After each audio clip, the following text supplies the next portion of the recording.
sebuah cerita yang diceritakan oleh Mbak Gempita. Sebut saja nama panggilannya adalah Mbak Pita gitu ya. Ini adalah cerita tentang pengalamannya, dan kali ini adalah kisah pengalaman misterius yang dia dan beberapa kawannya, kakak angkatan, adik angkatan, dan bahkan juga beberapa warga alami pada waktu itu. Ya, lebih khususnya ini cerita dari versi Mbak Pitanya gitu ya. Kita tidak membahas ke cerita-cerita lain yang mungkin menyertai dari cerita ini. Oke, cerita ini Mbak Pita alami ketika dia waktu itu masih duduk di bangku kelas 2 SD. Di sebuah daerah yang dia tidak mau menyebutkan nama daerahnya secara spesifik ya. Intinya itu daerah Jawa Timur lah. Ya, daerah Banyuwangi gitulah.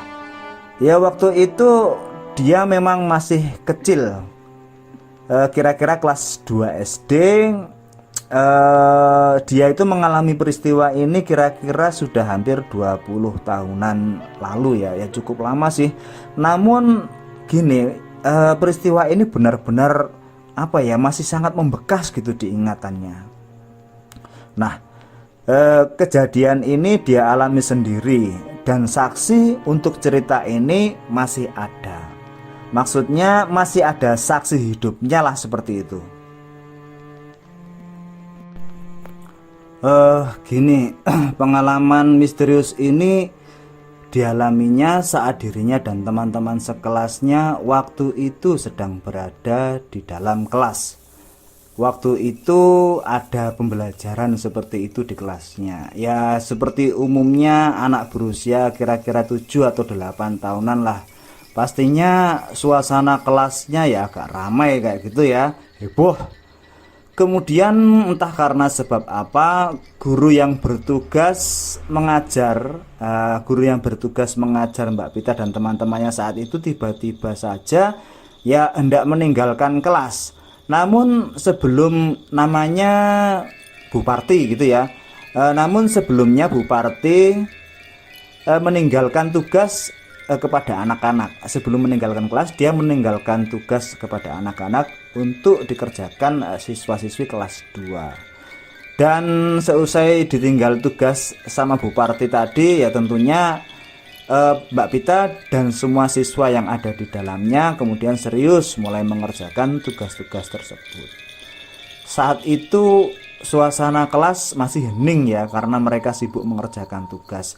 Namun tak lama kemudian keheningan itu ternyata hanya bertahan sesaat, sampai salah satu temannya Mbak Pita yang bernama Angga, ya si Angga yang duduk di bangku tengah kelas depan itu tiba-tiba nyeletuk keras.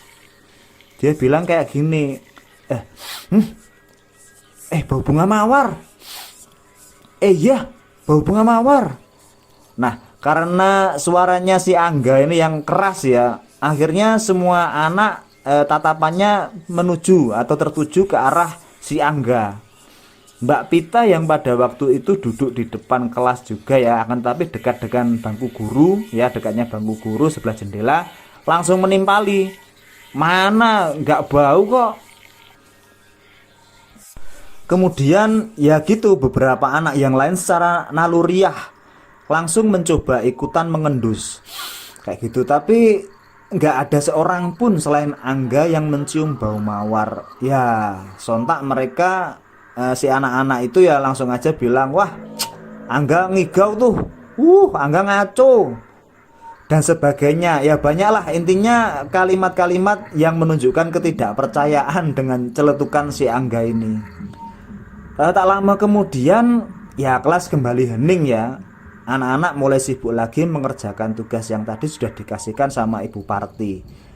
Dan mereka cuek, nggak ada lagi yang menanggapi omongan Angga tadi. Mereka anggap omongan Angga tadi omong klobot ya, atau alias ngaco gitu aja ya. Nggak ada yang menanggapi omongan si Angga. Nah tapi tak lama berselang setelah itu ternyata Mbak Pita juga mencium bau mawar yang menurutnya itu sangat semerbak gitu, wangi banget. Karena hal itu kemudian Mbak Pita ini akhirnya berbisik pada teman sebangku, yang waktu itu namanya adalah Mbak Santi gitu ya. Dia bilang gini, "San, aku kok nyium bau mawar ya?" "Iya beneran." "Kamu nyium nggak baunya?" Nah, sontak si Santi langsung aja menjawab, "Enggak kok. Kamu ketularan Angga ya?"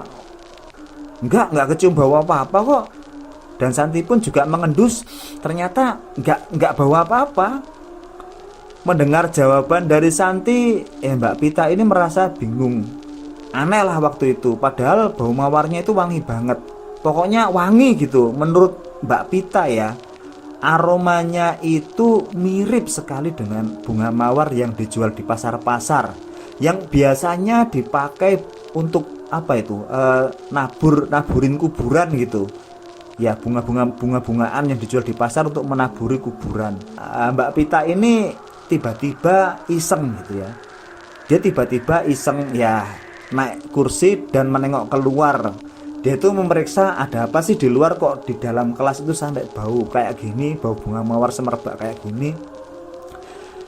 Nah, karena dia itu duduknya di dekat meja guru dan juga dekat jendela ya, di bawah jendela persis, makanya mudah lah kalau misalkan cuma sekedar mau nengok keluar kelas dengan menaiki bangku. Nah, di situ Mbak Pita kaget banget. Mbak Pita waktu itu melihat rombongan orang lagi ngantar jenazah. Nah, tapi anehnya mereka itu nggak lewat depan sekolah. Ya, gini, rombongan jenazah itu apa ya?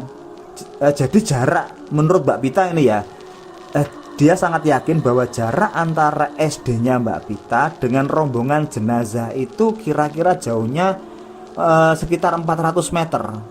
Jadi nggak mungkin banget kalau misalkan sampai tercium bau bunga mawar sampai misalkan dibawa angin ya sampai ke kelasnya Mbak Pita.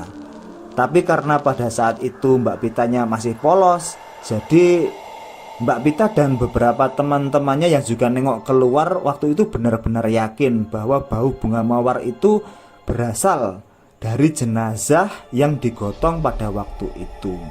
Nah, singkat cerita, di keesokan harinya gitu tersebar rumor. Rumor ini juga hasil dari Mbak Pita nguping ya, percakapan orang-orang dewasa di kampungnya waktu itu, bahwa kemarin itu orang yang jenazahnya dibawa kemarin itu yang adalah seorang calon pengantin ya. Dia pulang ke kampung halamannya untuk melaksanakan pernikahan. Namun ya apesnya ya namanya juga sial gitu ya, musibah.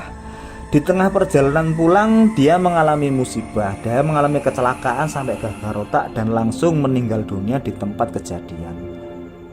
Nah, keesokan harinya ketika di dalam kelas ya, setelah mendengarkan rumor-rumor seperti itu, cerita dari teman-temannya juga sama, Mbak Pita yang masih polos waktu itu merasa ya agak merinding gitu ya dengan cerita seperti itu. Apalagi ya seperti yang sudah saya ceritakan tadi, dia itu adalah orang yang pertama kali nengok di jendela dan teriak-teriak ketika melihat jenazah yang dibawa. Nyalinya pun menciut. Dan kemudian dia itu memutuskan untuk duduk di bangku belakang agar bisa ya duduk bertiga gitulah, umpel-umpelan kayak gitu. Akhirnya dia memutuskan untuk untuk pindah tempat duduk di bangku tengah bagian paling belakang. Jadi ceritanya itu di kelasnya waktu itu memang ya ada di bagian belakang itu ada sepasang meja dan kursi satuan. Ada juga meja panjang dengan bangku panjang ya. Untuk bangku-bangku panjang, bangku-bangku kuno seperti itu diletakkan di deretan kelas paling belakang karena gini, karena mungkin ya karena bahan bakunya yang bagus, kayu jati kan, eman untuk dibuang misalkan, atau diganti dengan meja yang terpisah, dengan kursi yang terpisah dan mejanya satu kursinya dua kayak gitu, eman. Makanya meja besar dengan deretan bangku yang panjang gitu tetap berada dalam kelas tapi diletakkan di bangku paling belakang di kelas 2 tersebut. Nah, dengan duduk dempet-dempetan, Mbak Pita ini ya mungkin merasa lebih aman lah. Tapi ternyata justru malah sebaliknya. Ya, Jadi gini ceritanya, padahal pada hari itu ya panasnya matahari itu terik banget. Anak-anak di kelas 2 ya otomatis kepanasan semua. Mereka kipas-kipas pakai buku catatan lah. Tapi Mbak Pita ini justru malah nggak ngerasa kepanasan. Malah dia itu menggigil kedinginan. Teman-teman yang duduk mengapitnya juga merasa gerah sebenarnya. Dan mereka berdua ya, teman-teman yang duduk di kiri kanannya itu merasa aneh dengan keadaan yang Mbak Pita alami. Kok panasnya kayak gini malah kedinginan gitu. Lah, lalu ada seorang teman yang namanya Ani ya. Ani ini duduk di bangku depannya Mbak Pita persis ya. Kemudian noleh gitu aja. Kemudian bertanya, "Pit, kamu kedinginan?" Mbak Pita pun mengangguk. Gini ya, mohon maaf loh ya, coba kamu tengok tembok belakangmu, lihat ke atasnya. Nah, setelah temannya si yang bernama Ani ini ya bilang kayak gitu, Mbak Pita waktu itu ya langsung aja refleks menoleh ke belakang dan kemudian menjawab, "Nggak ada apa-apa tuh nih." Ya emang nggak ada apa-apa karena di belakangnya itu juga tembok, atasnya pun juga tembok. "Oh, kamu nggak lihat ya, timpal si Ani." Ya cuma dia ngomong kayak gitu aja. Setelah itu dia langsung balik badan, melengos gitu aja, menghadap ke depan lagi. Nah, jadinya Mbak Pita dan kedua teman yang ada di sisi kiri dan kanannya tersebut saling bertatapan, penuh tanda tanya. Loh, maksudnya Ani ini apa? Ngelihat apa? Ada apa di tembok atas? Dalam hati Mbak Pita waktu itu sempat ada pikiran, atau jangan-jangan memang ada hantunya, atau ada makhluk goib apa gitu. Apa benar perkataan Ani itu, ada orang atau ada sesuatu di belakangku? Dan anehnya lagi waktu itu ya mungkin karena takut ya dengan ya nggak tahu apakah si Ani ini serius atau tidak pada waktu itu ya. Akhirnya Mbak Pita pun pindah lagi tempat duduk.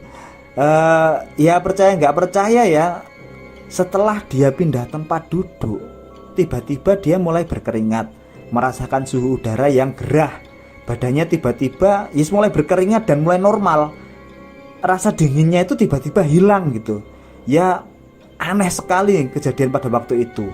Dan hal ini yang membuat Mbak Pita jadi sedikit agak yakin dengan apa yang barusan disampaikan temannya yang bernama Ani itu.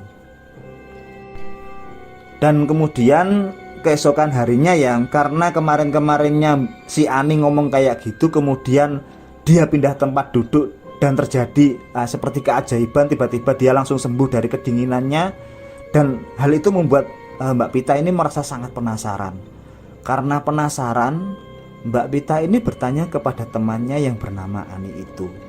Dan kemudian Ani menghampiri dan mengatakan bahwa memang ada hantu pengantin yang duduk persis di atasku. Katanya sih sambil ngiler. Katanya ya, iler itu liur teman-teman. Ilernya itu jatuh ke pundakku, makanya aku kedinginan waktu itu. Makanya kamu kedinginan waktu itu, kata si Ani. Nah, jadi tambah paranoid lah ya Mbak Pita kecil ini dengan apa yang diceritakan oleh kawannya tersebut. Kemudian Mbak Pita tetap bertanya, "Memangnya kamu serius ya ngelihat sosok hantu itu?" Akan tetapi jawaban Ani justru di luar dugaan. Sambil tertawa, kawan Mbak Pita ini bilang, "Wah enggak Pit, aku cuma bercanda. Lagian siang-siang kayak gini ya mana bisa orang lihat hantu. Tapi gini ya, tapi mohon maaf loh Pit," katanya, "aku memang pernah dengar ya, memang ada mitos yang berkembang di daerah sini. Jika ada calon pengantin yang akan menikah kemudian gagal ya karena dia meninggal dunia, maka terkadang ada saja ya jin yang menyerupainya, dan jin itu bakalan ngiler kayak gitu Pit. Beneran ini." Mendengar apa yang dikatakan Ani, Mbak Pita ya walaupun masih merasa takut ya, dia sudah agak lega. Karena satu, si Ani cuma bercanda. Dan yang kedua ya mungkin bukan arwah penasaran lah, tapi cuma istilahnya jin alias hantu yang memang lagi usil, yang mengganggu anak-anak seusianya pada waktu itu. Dan gini ya, mulai saat itu dia pun sudah niat untuk tidak duduk lagi di tempat itu. Dan lambat laun dia pun lupa dengan peristiwa aneh tersebut. Namun gini, seiring berjalannya waktu, ya kurang lebih dari kelas 2 sampai sekitar kelas 6 SD. Kelas 6 SD lah, kelas 6 SD katanya.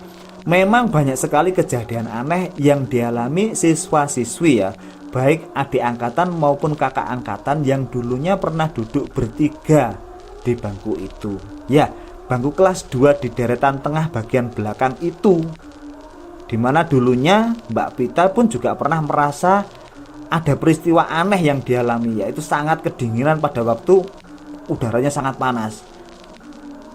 Dan pada waktu itu dia juga duduk bertiga.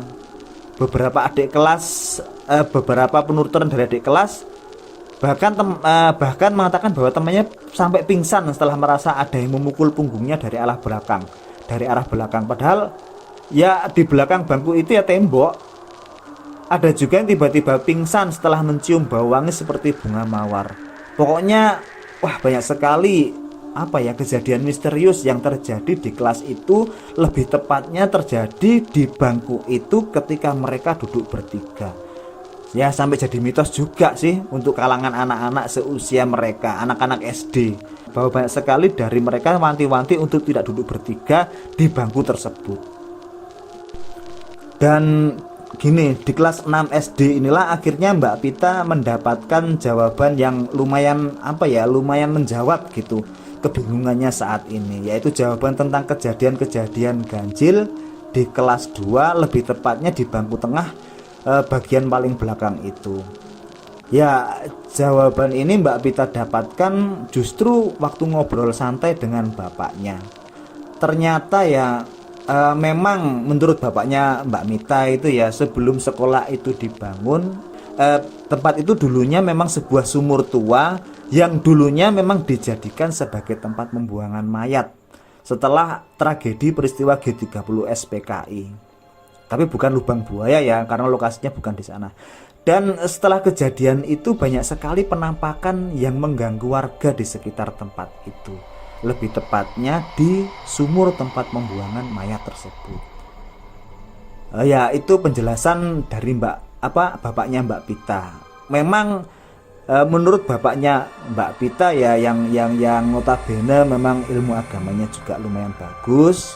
Dia mengatakan itu bukanlah arwah gentayangan dari korban yang ditimbun dalam sumur tua itu. Namun ya lebih tepatnya adalah jin yang usil yang ingin menunjukkan eksistensinya dengan menyerupai korban-korban atau mendiang dari orang yang telah meninggal gitu. Dan setelah sekian lama, mungkin puluhan tahun berlalu, dan memang sudah tak ada lagi lah sosok penampakan atau gangguan makhluk tak kasat mata di tempat itu. Ya mungkin dikarenakan warga sekitar sudah karena sering diganggu jadi sudah sangat terbiasa dan cenderung cuek dengan gangguan itu. Ya mereka kebanyakan sudah nggak takut lagi lah dengan kejadian aneh di tempat itu.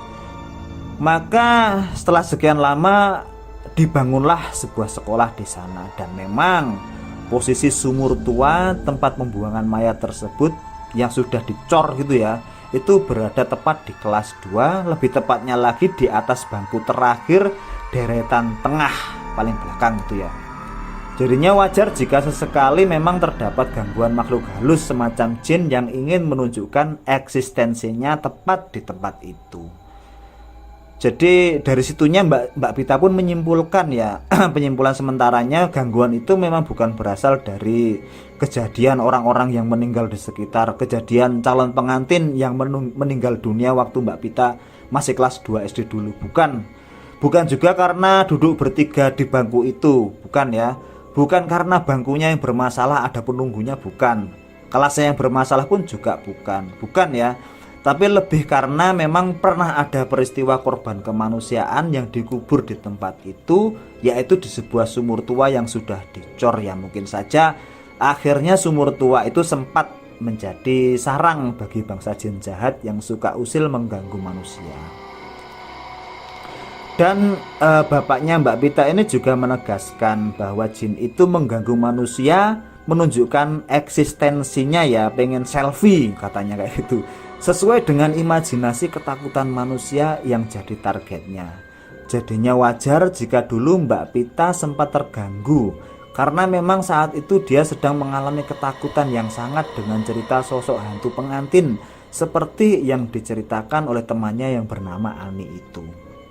Tapi ya untunglah ya, nggak terjadi hal-hal buruk yang lebih bagi Mbak Pita. Juga hal-hal yang buruk terjadi pada siswi lain. Kalau memang diganggu dan ketakutan sih ya lumayan ada gitu, tapi nggak sampai mencelakakan seperti itu. Untuk kondisi saat ini sekolah itu alhamdulillah sekolah tersebut memang sudah direnovasi, juga di sebelah kiri kanannya saat ini sudah padat sekali penduduknya, jadinya penerangan pun juga sudah cukup bagus. Jadinya memang sudah tak pernah ada lagi cerita-cerita misterius dari bekas sumur tua yang ada di daerah tempat tinggal Mbak Pita itu, lebih tepatnya di sekolah tersebut. Juga ya kelasnya juga nggak sampai ke sumur tua tersebut. Jadi sumur tua tersebut dijadikan sebagai apa ya istilahnya, kayak taman gitulah saat ini. Oke, jadi itu tadi teman-teman cerita tentang bekas sumur tua di daerah tempat tinggal Mbak Pita waktu itu. Ya, masalah serem nggak serem itu menurut Mbak Pita sebagai pengalaman pribadinya, diambil dari kisah nyata Mbak Pita, ya dianggap serem waktu itu karena dia masih kecil ya. Ya semoga aja teman-teman suka dengan kisah misteri kita kali ini. Semoga semua ya teman-teman subscribers dan semuanya lah ya diberikan kesehatan dan kelimpahan rezeki dari Allah Subhanahu wa taala, dijauhkan dari mara bahaya. Dan saya akhiri, wassalamualaikum warahmatullahi wabarakatuh.